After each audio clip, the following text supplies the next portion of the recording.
So you might be in this really weird situation where you're getting this little pop-up on your display, which tells you that the iTunes account creation is not allowed.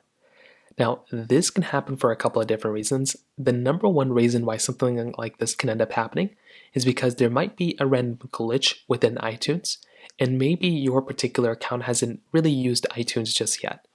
So what I would recommend doing is making your way over into your settings application.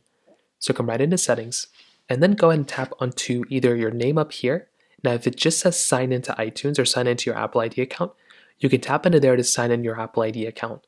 However, if you are logged in just like this, go ahead and tap on it, and you want to go and get into payment and shipping. You're going to have to type in your passcode, and what I would recommend doing is making sure you have some sort of credit card or have some sort of payment information inside of this particular account. A lot of times that's probably all you're going to have to do. That's essentially all you're going to have to do in this situation as well. Now, if that doesn't end up working, another thing you can try doing for the most part is to just go through and try to see if you can restart your device. So go through, hold down the buttons you normally need to go and restart your phone, power it off to restart it, go and turn it back on. You want to see if that ends up fixing it too. For a lot of people, like I mentioned, that might end up doing it. Now, if that still doesn't work, you can try going through and seeing if for some reason, if Apple is basically down. So you can make your way over to downdetector.com or isitdownrightnow.com, one of those types of websites. And you just want to see if Apple, their service, or any other Apple services are down. Sometimes they might just be down, and that's pretty much all you're going to have to do.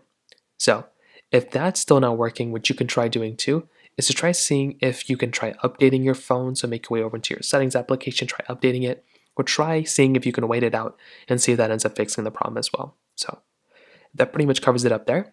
If you have any other thoughts or questions, please let me know in the comment section below. The like button, that'll mean so much, but definitely hit that subscribe button.